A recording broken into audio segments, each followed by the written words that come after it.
Welcome to fresh मना blessings. मुझे पुकार और मैं तुझे जवाब दूंगा, और बड़ी बड़ी और गहरी बातें जो तू नहीं जानता तुझ पर जाहिर करूंगा। थोड़े से साल हुए हैं कि साइंसदानों ने खला में गर्दिश करने वाली आवाज़ों को रिकॉर्ड किया है और बाकायदा उन्हें नासा की वेबसाइट ने नशर किया है बहुत सारे क्लिप्स की सूरत में। तो ये दरियाफ्त तो साइंसदानों को अभी मिली है, चंद साल पहले मिली है, लेकिन मैं आज दिखाना चाहता हूँ कि खुदा का कलाम जिंदा है और ये हमेशा से कायम है और कोई भी चीज़ इसका मुकाबला नहीं कर सकती। तो कलाम मुकद्दस में ज़बूर 19 की पहली, तीसरी और चौथी आयत हम तलावत करेंगे। कलाम मुकद्दस में लिखा गया था, आसमान खुदा का जलाल जाहिर करता है और फिजा उसकी दस्तकारी दिखाती है। तीसरी आयत, ना बोलना है ना कलाम, ना उनकी आवाज सुनाई देती है। चौथी आयत, उनका सुर सारी जमीन पर और उनका कलाम दुनिया की इंतहा तक पहुंचा है। तो आसमान, यहां कहा गया कि आसमान खुदा का जलाल यानी खुदा की शान व शौकत जाहिर करता है। जलाल के मानी नूर और रोशनी भी होता है और जलाल के मानी शान व शौकत भी है, अजमत भी है। तो फिजा उसकी दस्तकारी दिखाती है। दस्तकारी यानी उसके हाथ के किए हुए काम फिजा में जाहिर हैं। फिजा पर अलग से किसी वक्त किसी और पैगाम में बात करेंगे। तो तीसरी आयत में पहले कहा गया है, ना बोलना है ना कलाम और ना उनकी कोई आवाज सुनाई देती है। यानी बोलने वाला कोई ऐसा जिस्म नहीं जो, जिस तरह मैं अब बोल रहा हूं, मेरा मुंह है, जुबान है, मेरे फेफड़ों से निकलने वाली जो हवा है वो आवाज बन रही है। तो इस तरह का कोई वजूद नहीं, ना ही कोई ऐसा खला में कोई साज है, कोई फिजा में या फलक पर कोई ऐसे साज भी नहीं हैं जिनकी आवाज बन जाए और कहा जाए कि यहां से आवाज पैदा हो रही है। ऐसी कोई चीज वहां पर नहीं है, यानी बोलने वाला कोई वजूद नहीं। लेकिन चौथी आयत कहती है, तो भी उनका सुर सारी जमीन पर और उनका कलाम दुनिया की इंतहा तक पहुंचा है। उनका सुर, जमीन कायनात का एक छोटा सा हिस्सा है, तो उनका सुर यानी उनसे निकलने वाली जो आवाज है, आसमानी अजसाम से जो निकलने वाली आवाज है, वो जमीन पर भी पहुंच रही है और दुनिया की इंतहा तक वो पहुंच चुकी है। ये दुनिया की इंतहा को अगर हम इब्रानी मतन में पढ़ें तो उसका मतलब है कि पूरी जमीन पर जितनी आबादी है, सारी की सारी आबादी तक या आबाद हिस्से तक, यानी जमीन का जो खुश्की का जितना भी हिस्सा है उन सब तक ये आवाज पहुंच रही है। और मजीद हमें यह कहना पड़ेगा कि ये जितना समुंदर है, 3/4 समुंदर है सतह जमीन पर, तो उस पर भी ये आवाज जो है पहुंच रही है। इसे कहीं से भी डिटेक्ट किया जा सकता है। तो अब ये किस तरह है जी कि अब साइंसदान पहले बताते रहे हैं कि खला में कोई आवाज ट्रैवल नहीं कर सकती है और ये तजर्बात से साबित है कि वैक्यूम में या स्पेस में आवाज ट्रैवल नहीं कर सकती। तो फिर ये आवाज कहां से आ रही है और ये कहां से आवाज फिर नासा ने रिकॉर्ड कर ली है? तो इसकी मैं जरा वजाहत करता हूं कि एनर्जी या तवानाई की बहुत सारी फॉर्म्स हैं, बहुत सारी शक्लें हैं।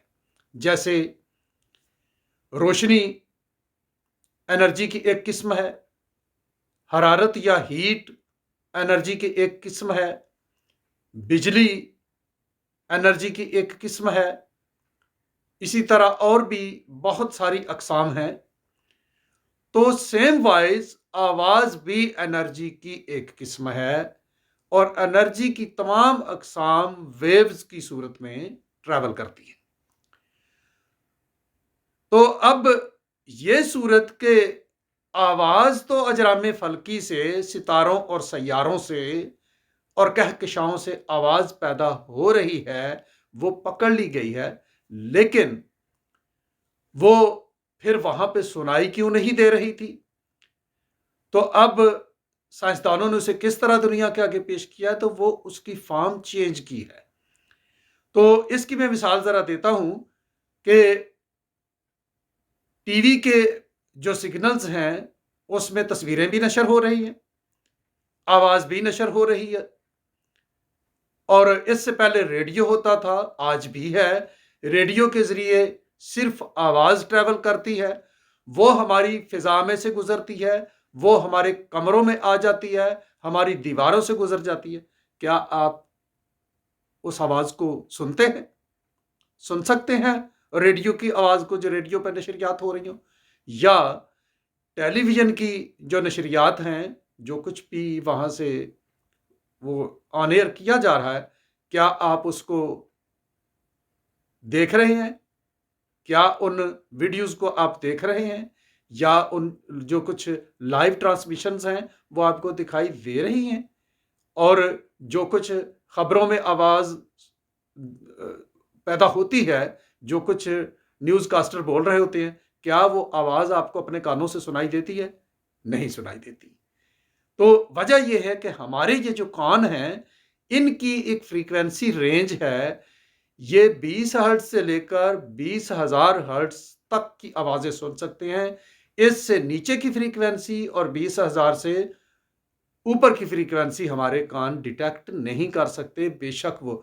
तो रेडियो और टीवी पर जो आवाज़ें और जो पिक्चर्स ट्रांसमिट की जाती हैं, जो नशर की जाती हैं, उनकी फ्रीक्वेंसी बहुत ज़्यादा हाई रखी जाती है। हमारे कानों की वो रेंज नहीं है, हमारे कान उसको नहीं सुन सकते। तो इसी तरह से जो सितारों और सैयारों से आवाज़, रोशनी और हरारत और दीगर जो फ्रीक्वेंसीज है एनर्जी की, हाई फ्रीक्वेंसीज और वेरी हाई फ्रीक्वेंसीज और अल्ट्रा हाई फ्रीक्वेंसीज जो उनमें से निकल रही हैं, उनको भी हमारे कान नहीं सुन सकते थे। तो अब साइंसदानों ने क्या किया है, उनसे जो कुछ एनर्जी वेव्स आ रही थी, उनको उन्होंने उनकी फ्रीक्वेंसी को चेंज किया है और इंसान के लिए उसे ऑडिबल बनाया है, उसे सुनने के लायक काबिल समात बनाया है। यानी जो हमारी काबिल समात जो रेंज थी 20 हर्ट्ज से 20,000 हर्ट्ज तक, इस रेंज में उसको लाकर फिर उन आवाजों को सुनने के काबिल बनाया है। तो आवाज तो उनकी आ रही थी, तो ये क्या था जी? उनका सुर सारी जमीन पर और उनका कलाम दुनिया की इंतहा तक पहुंचा है। वो अपनी अपनी जबान में, मैं ये यकीन करना चाहूंगा कि सितारे और सैयारे अपनी अपनी जुबान में अपने खालिक की तारीफ कर रहे हैं। वो कुछ बोल रहे हैं जो हम नहीं समझ सकेंगे, हमारी इंसानी अक्ल उसको नहीं समझ सकती, लेकिन वो कुछ बोल रहे हैं। और म्यूजिक जैसी आवाजें हैं। तो ये आवाजें मैं आपको सुनाता हूं जो नासा की वेबसाइट से नशर की गई थी, जो कि जारी की गई थी पूरी दुनिया के लिए। तो जरा सुनिए जी, सूरज की आवाज।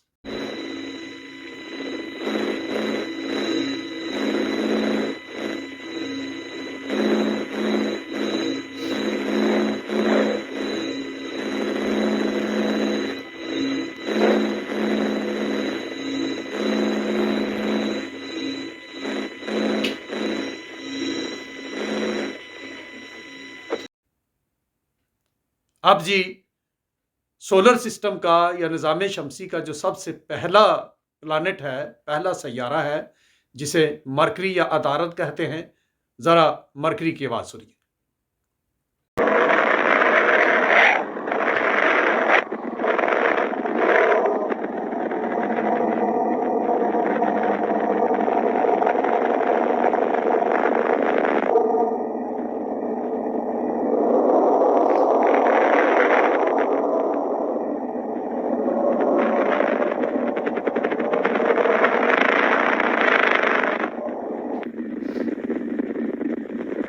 दूसरा प्लानट वीनस, या उर्दू में जिसको जोहरा कहते हैं, जो जिसको सुबह का सितारा भी कहते हैं। जरा सुनिए इसकी आवाज।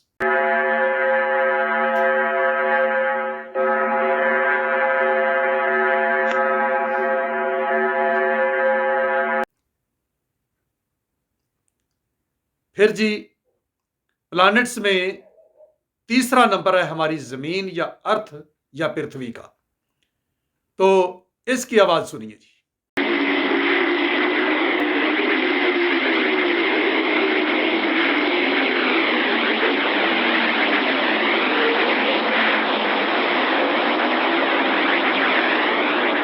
ये प्लैनेट्स की आवाज़ है,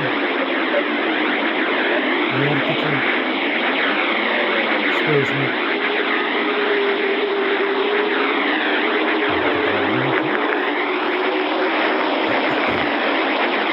जमीन से बाहर की तरफ चलते हैं जी। मार्स या मरीख की आवाज सुनिए।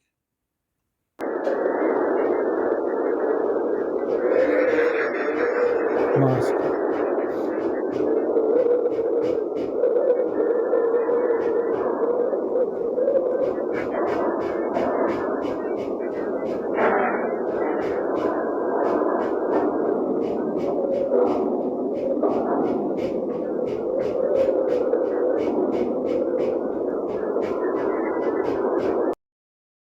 सैटर्न या जोहल की आवाज सुनिए जी।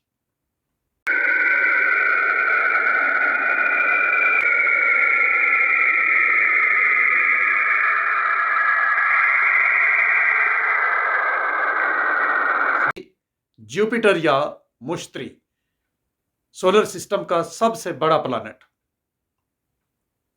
कैसी आवाज है जी इसकी।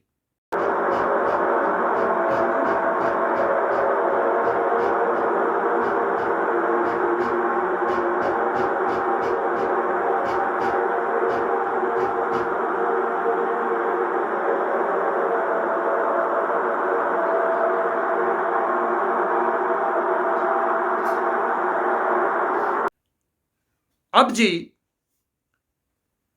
सोलर सिस्टम के बाहर या हमारा सोलर सिस्टम जिस गैलेक्सी में आता है उसको मिल्की वे गैलेक्सी कहते हैं, और ये नाम उसको रखा गया है जो रात के वक्त हमें आसमान पर एक दूधिया सा रास्ता, एक दूधिया से कलर की सड़क सी नजर आती है। ये दरअसल आखिरी लिम है हमारी गैलेक्सी का जिसमें हमारा सोलर सिस्टम पाया जाता है, और इस सोलर सिस्टम में हमारी जमीन हमारा घर है। तो मिल्की वे की आवाज सुनिए जी।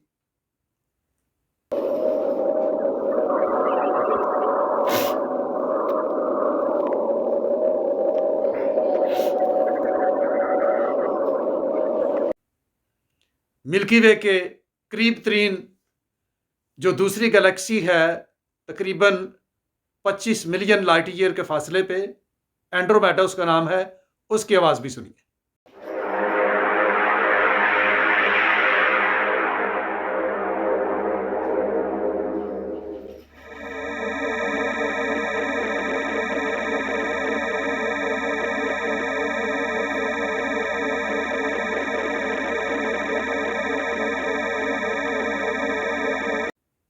तो बात यह समझ आई कि ना सिर्फ इंडिविजुअली सितारे, जिस तरह के सूरज भी एक सितारा है, ना सिर्फ उससे आवाजें पैदा हो रही हैं, और ना सिर्फ उसके प्लैनेट्स से आवाजें पैदा हो रही हैं, ये उनके घूमने की जो हरकत हैं, या जो उनके अंदर जो कुछ इनकलाब हो रहा है उसकी आवाजें हैं। जिस जिस तरह से भी ये पैदा हो रही हैं, वो सब ये आवाजें आ रही हैं, और पूरी पूरी गैलेक्सी जो है उसके अंदर जितने भी स्टार्स हैं, जितने भी प्लैनेट्स हैं, वो ऑन दी होल वो मजमूई तौर पर भी आवाजें पैदा कर रहे हैं।